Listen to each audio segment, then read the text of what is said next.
عالي زي الجبل، ناشف زي الصدف، يلدغ زي العقرب ويختفي زي الدخان.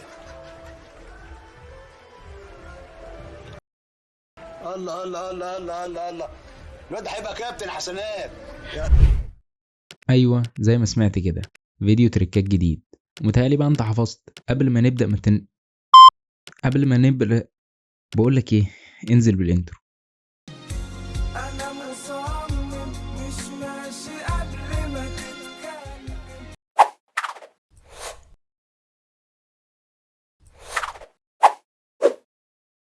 لو عندك صورة زي دي وعايز تقصها، فأول حاجة هتيجي في دماغك إنك تقصها بأداة الأوبجكت سيلكشن، فهتروح تحددها بالشكل ده وبعدها تعمل لها ماسك. بس هتلاقي في الآخر إن فيها شوية مشاكل، ولو جربت البين تول هتلاقي إنك هتاخد وقت كبير جدا على الفاضي. فالحل إنك تروح على أداة اللاسو تول وتحددها بالمنظر ده، وتدوس بعدها على Select and Mask، وبعدها هتختار Refine Edge Brush وتبدأ تمسح الأجزاء اللي انت مش محتاجها بالشكل ده. وفي الآخر هتخليها تبقى في New Layer وتدوس OK. وعشان تبان أكتر هتعمل Solid Color باللون الأسود ويكون مكانه تحت الصورة، وهتلاحظ إنها اتقصت معانا بالشكل الجامد ده.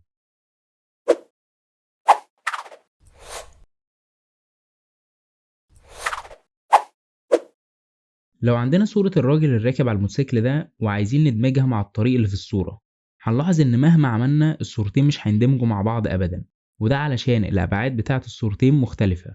بس ما تقلقش، أنا عندي الحل إنك تروح على موقع Envato Elements. وما تخافش، أنا عارف إن الموقع مش مجاني بس أنا هخليهولك مجاني. هتروح على 3D وتختار Renders من هنا، وهتلاقي على الموقع ده كل الإليمنتس اللي انت تتخيلها. انا مثلا لقيت صورة الموتوسيكل اللي انا كنت محتاجها هنا، وهنبدأ ندوس دلوقتي على View 360 Render، ودلوقتي هنبدأ نحرك الشكل زي ما احنا عايزين لحد ما نوصل للأبعاد اللي احنا محتاجينها. بعد ما تخلص لو انت عندك اشتراك ممكن تحمل الصورة من هنا، بس احنا هنروح ناخد سكرين شوت من Ctrl Shift S ونحدد الجزء اللي احنا عايزينه بالشكل ده، وندوس بعدها على سيف من هنا، وهنلاقيه اتحفظ معانا على الجهاز.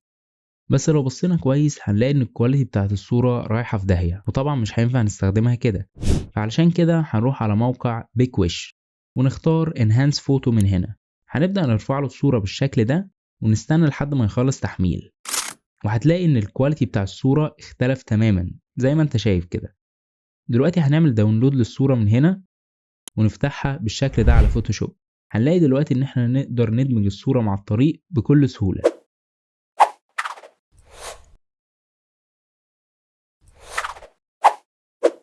لو عايز تعرف ازاي ناخد الظل من الصورة دي، فالموضوع ببساطة انك هتاخد كوبي من الصورة بكنترول وحرف J، وهتغير في البلند مود بتاع اللاير اللي تحت لمالتيبلاي، وهتبدأ انك تقص الصورة الاولى بأي اداة تعجبك. انا مثلا استخدمت الاوبجكت سيلكشن،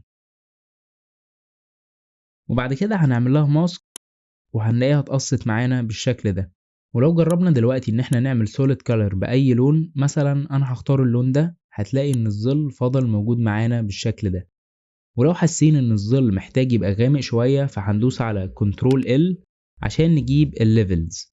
ولو حركنا السلايدر ده ناحية اليمين شوية هنلاقي ان الظل تقل معانا، ولو عايزينه يفتح اكتر هنحرك السلايدر التاني بالشكل ده.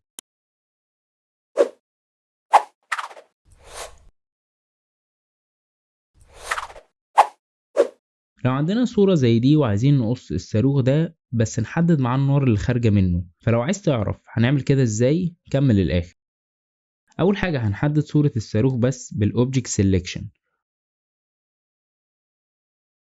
ونبدأ نعمل لها ماسك بالشكل ده، وهناخد منها كوبي ونيجي على اللاير اللي تحت ونغير في البلند مود بتاعها لسكرين. هنروح دلوقتي على البراش الفيدد ونقلل الفلو بتاعها شوية، وانت واقف على الماسك والبراش تكون باللون الابيض هنبدأ ان احنا نظهر الاجزاء اللي احنا محتاجينها معانا بالمنظر ده. بس هنلاحظ ان لسه في اجزاء احنا مش محتاجينها، فعشان نتخلص منها هندوس على كنترول وحرف ال ونبدأ نحاول نحرك السلايدر ده عشان نغمق الاجزاء اللي احنا مش محتاجينها بحيث ما تبقاش باينة. وبعد ما نخلص هندوس اوكي. وبالنسبة للاجزاء البسيطة اللي ظاهرة فممكن واحنا واقفين على الماسك نروح بالبراش الفيدد ونتأكد انها على اللون الاسود، ونبدأ واحدة واحدة نمسح الاجزاء دي، وهتلاقيها في الاخر بقت معانا بالشكل ده.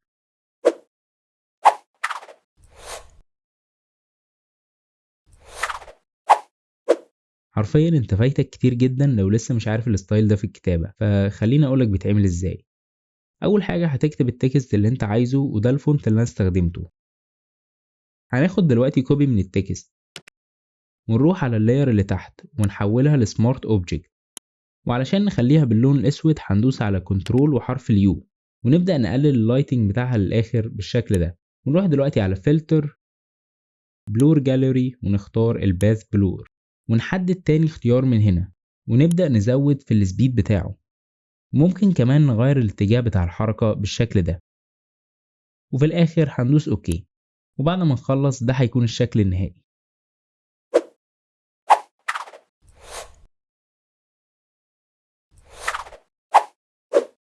كنت بقلب على بنترست ولقيت الديزاين ده وحبيت ان اعمل شبهه، بس للأسف ما كنتش عارف اسم التأثير بتاع الإضاءة ده عشان أبحث عنه على فريبيك، فرحت بسرعة على شات جي بي تي ورفعت له صورة الديزاين ده، وطلبت منه إنه يقول لي اسم تأثير الإضاءة اللي موجود في الصورة عشان أعرف أبحث عنه في فريبيك. وفعلا ابتدى إنه يقول لي كل الكلمات المفتاحية اللي أقدر أبحث بيها عن التأثير ده.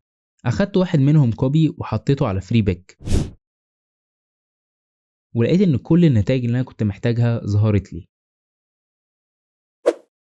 وبكده نكون وصلنا لنهاية الفيديو، وكالعادة هتلاقي كل لينكات المواقع اللي اتكلمنا عنها موجودة في الديسكريبشن تحت الفيديو. بس أهم حاجة ما تنساش تعمل لايك وسبسكرايب لو عجبك الفيديو، ولو ما عجبكش اعمل شير وكومنت. أشوفك الفيديو الجاي، سلام.